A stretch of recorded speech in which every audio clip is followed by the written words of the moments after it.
और हुंकार में आज इसी गंभीर मुद्दे पर विस्तार से चर्चा करेंगे, लेकिन हुंकार की शुरुआत बड़े सवालों के साथ। पहला सवाल यह है कि भगदड़ के लिए कौन जिम्मेदार है, प्रशासन, आयोजक या फिर खुद भीड़? ऐसे आयोजनों में सुरक्षा व्यवस्था फेल क्यों होती है, ये सबसे बड़ा सवाल है। दूसरा सवाल यही है कि क्या किसी का भीड़ बुलाने का अधिकार जनता की सुरक्षा से बड़ा हो सकता है, जैसा कि करूर में देखा गया। वही तीसरा सवाल यही है कि क्या एक्टर्स के लिए लोगों की दीवानगी अब एक सामाजिक खतरे का रूप ले चुकी है। ये सबसे बड़ा सवाल है, क्योंकि जिस कदर लोग पागल हो जाते हैं अपने चहेते एक्टर को देखने के लिए, जिस तरह का जुनून लोगों में देखा जाता है, और उसी के चलते कहीं ना कहीं करूर में भी ये दर्दनाक हादसा, ये घटना हुई है। और इन्हीं सवालों के साथ चर्चा की शुरुआत करेंगे और हमारे मेहमानों की ओर रुख करेंगे। हमारे साथ जुड़ चुके हैं वेद भूषण जी, रिटायर्ड एसीपी है, बहुत स्वागत है आपका टीएनपी न्यूज पर। और हमारे साथ समाज सेवी किरण मिश्रा जी जुड़ चुके हैं, बहुत स्वागत है आपका टीएनपी न्यूज पर। सबसे पहले वेद भूषण जी, आपसे समझना चाहूंगी सर, करूर में जो ये घटना हुई है, 39 लोगों की मौत हुई है, महिलाएं और बच्चे भी इसमें शामिल हैं। इस घटना के लिए आपके अनुसार कौन जिम्मेदार है, किस तरह की कार्रवाई जो है अब की जा रही है? देखिए कोमल, करूर अकेला नहीं है। हिंदुस्तान में एक बहुत बड़ा इतिहास रहा है स्टैम्पेड का, जहां पर सीधी सादी भोली भाली जनता जिस तरह से त्रस्त होती है, मारे जाते हैं लोग। आपको याद होगा कि अभी पीछे प्रयागराज हुआ था, उसमें प्रयागराज में तो हुआ ही, नई दिल्ली रेलवे स्टेशन पर जिस तरह से स्टैम्पेड हुआ, बेचारे पैसेंजर जो धर्म को मानने वाले थे वो मारे गए। उससे पहले हाथरस में एक धार्मिक रैली के दौरान भी इस तरह का हादसा हुआ। उसके बाद रतनगढ़ एमपी में नवरात्रि के दौरान में एक बहुत बड़ा हादसा हुआ। सबरीमाला, नैना देवी मंदिर, मधर देवी मंदिर, महाराष्ट्र, इतनी ज़्यादा स्टम्पेड की घटनाएं आती हैं, उसके बावजूद भी हम वही के वही हैं। तमाम पुलिस व्यवस्था, तमाम राजनेता, तमाम धार्मिक संस्थाओं की स्थिति आज भी वहीं का वहीं है। कारण यही है कि इसमें बहुत ज़्यादा कठोर कोई एक्शन नहीं लिए जाते, जिसकी वजह से इस तरह की घटनाएं बार बार प्रकाश में आ रही हैं। यदि कोई बहुत मजबूत एक मैसेज देने की कोशिश की जाए कि यदि इस तरह की स्टम्पेड हुई तो उसके लिए जिम्मेदार जो आयोजक हैं या जो भी पुलिस का प्रशासन है, उनके खिलाफ सख्ती से कार्रवाई की जाएगी, परंतु उसका अभाव अभी भी है।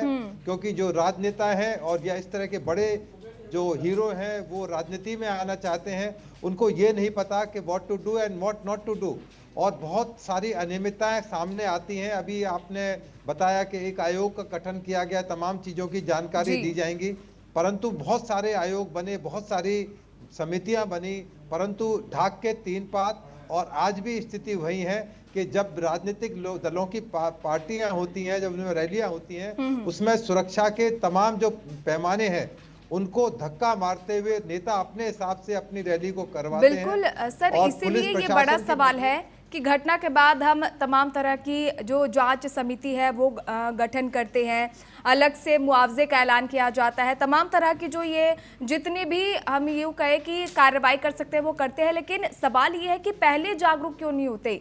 इन तमाम तरह के जो कार्यक्रम आयोजित किए जाते हैं उससे पहले क्यों नहीं इंतजाम किए जाते, ये बड़ा सवाल है। किरण जी, आपसे समझना चाहूँगी, एक्टर्स के लिए जो लोगों की दीवानगी है वो किस कदर है, वो हमने करूर में देखी है। इसके अलावा और भी तमाम जो भगदड़ की घटनाएं हुई है, जिस तरह अभी वेद भूषण जी ने भी जिक्र किया है, चाहे प्रयागराज की बात करें या फिर आरसीबी का जो एक फैन फॉलोइंग का जो प्रोग्राम हुआ था उसकी बात करें, तमाम जो भी इस तरह की घटनाएं होती है, क्या लगता है भीड़ जिम्मेदार है, आयोजक जिम्मेदार है, प्रशासन जिम्मेदार है? और इसके अलावा क्या आपको नहीं लगता कि जो ये लोगों में दीवानगी परवान चढ़ चुकी है, ये एक सामाजिक खतरे का रूप ले चुकी है? जी, मैं इसमें किसी को आरोपित नहीं करूंगी। सबसे बड़ा आरोप मैं लगाऊंगी जन जागरूकता पे।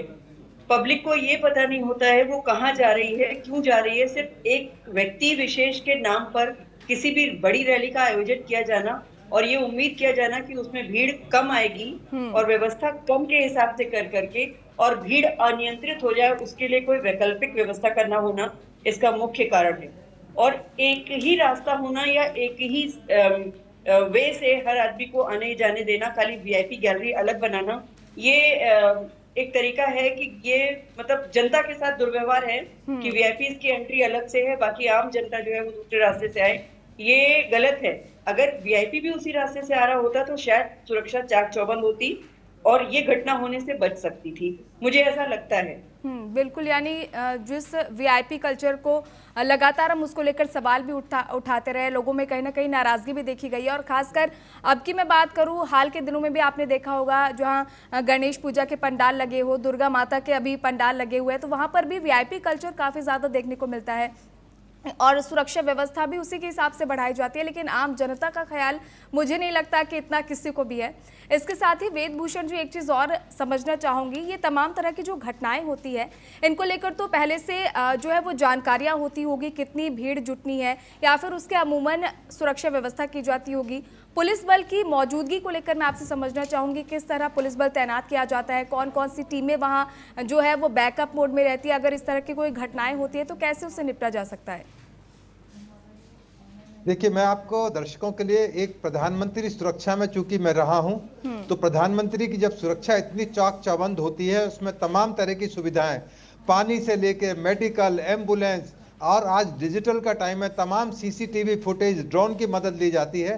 परंतु जब आम एक गरीब जनता, जहां पर क्योंकि इस तरह की जो भीड़ आप दिखा रहे हैं, ये ज्यादा पढ़े लिखा ऐसा तबका नहीं है, ये केवल इनकी एक चाहत है अपने हीरो के दर्शन करने के लिए या किसी नेता या धार्मिक बाबा के दर्शन करने के लिए।